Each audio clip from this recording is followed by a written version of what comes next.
created. Yes, You right. are. Yeah. It is So, like my social media. Was it? It is You're like gonna a read the 6 5. I don't know. I think it might be. I think so. But then don't say no curse words. Say bye. All right. Well, this year, the Toronto Raptors defeated the Golden State Warriors and became the new NBA champions, first time ever. Amongst the team members is former Gaithersburg High School star Malcolm Miller. Malcolm brought the championship trophy back home for everyone to enjoy in Gaithersburg and provide some inspiration to others as well. And he joins us now this morning in the loft to talk about his journey with that trophy, getting that trophy, and his dad, Robert, is here with him as well. Thank you both for coming in and hanging out with us this morning. Appreciate it. Thanks for having us. All right, so let's talk about this. We were talking in agreement. Now, this was a monumental task to beat the Golden State Warriors. Oh yeah, for sure. This is a big deal. You know, How did you feel, first of all, when you had to go up against Golden State? You got to the championship, you had to go up against them, and then when you finally did knock them off. I mean, everyone wants to knock out the guy on top. You know, that's the thing. They got the target on their back. Everyone's gunning for them. They're the dynasty team. So, it was a good feeling. We didn't mind being matched up with the champions. Right. So, it was a good feeling. We took them out. So, even better feeling. Right. Being college. Okay, all right, Dad, you're watching this. What was going through your mind when this was going I on? was completely in a different world. To find out where we came from and being there at that moment in the championship, I can still pinch myself. Right. And you're talking about where you came from. Where'd you come from? We know you came from Gaithersburg, but you're talking about the journey to get there because you were at Gaithersburg High School. That's where the journey, well, not where it started, but that's kind of where it started to pick up steam. Yeah. All right, so give me some background on that journey from Gaithersburg High School. All right, so Gaithersburg High School, decent team, still pretty much a lot of potential. That was my thing growing up. So growing into that potential, finally getting into college, and that's where I really started to catch that upward slope junior and senior year. And from there, that's when NBA really became like a realization for me. Like, this is something I can do. This is something I've worked for, and I'm starting to peak at that area. So that's when that trend started to go upwards from that point, and came into the Toronto Raptors and NBA championship. Right. Now, Dad, when did you realize this is something that's possible? I mean, Gaithersburg High School, because it wasn't like it was, okay, now Malcolm's going to North Carolina or one of these other big schools. He went to Holy Cross. Yeah. Not a basketball powerhouse. When did this become a reality for you, or something you said, okay, my son might be able to pull something off here? Well, he actually convinced me. Mm-hmm. I remember we were about to go to high school. He used to always tell me, Dad, I'm going to, get a scholarship. Right. And everything. Because he seen me paying for my daughters, both daughters. He said, Dad, I'm going to get a scholarship.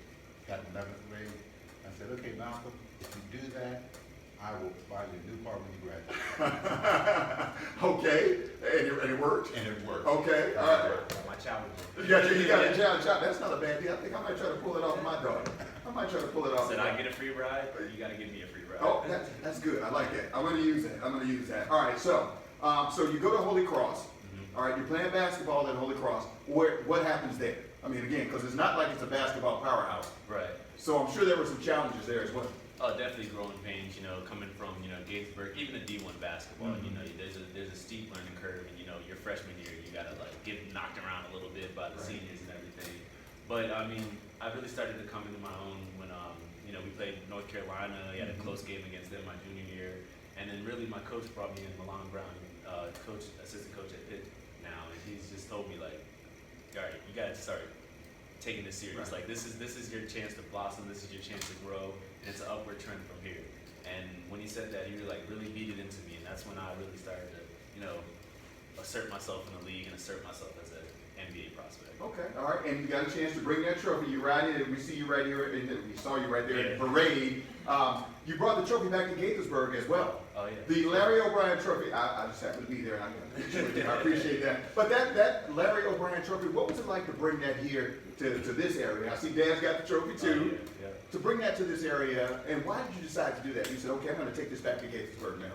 Well, I mean, family's been the biggest thing to me. So, I know Gaithersburg area, this is my family, this is my home. So bringing it back to let children in this area see, it doesn't matter where you're from, you can continue to work hard and, achieve your dreams and go forward from there. So I just wanted to have a good representation for the kids in this area, because I know there's a lot of talent in this area. I played against Greer guys, all public school guys, even private school guys. And I know there's a lot of talent and a lot of untapped talent in the area. So Right. that's why we also partnered with Reach Beyond Basketball and some homeless shelters and everything to, give children an opportunity to put themselves in a position to do something. Right. All right, Dad, what kind of advice, because there are a lot of parents out there who are like, their kids are like 10 years old, they're like, my son's going to the NBA, and it's all crazy. And it's a bunch of, nonsense for some of them.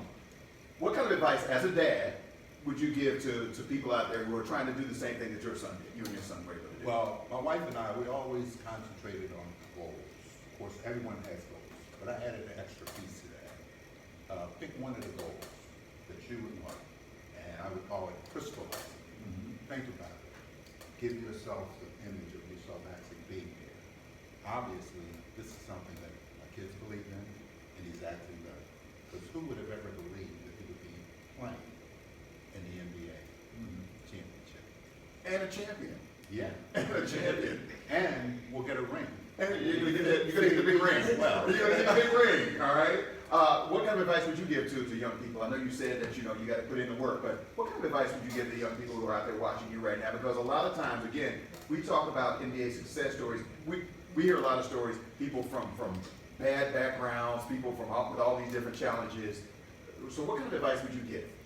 I mean, to me, it's really being prepared for the opportunity. You never know when the opportunity is going to strike. You never know what situation is going to lead you to what door. So always, grinding through the days that you don't want to grind through, getting up early, getting the extra reps up, so you're prepared for that opportunity when it comes. Because, like I said, you never know when it comes, but if you can take advantage of it, then the sky's the limit.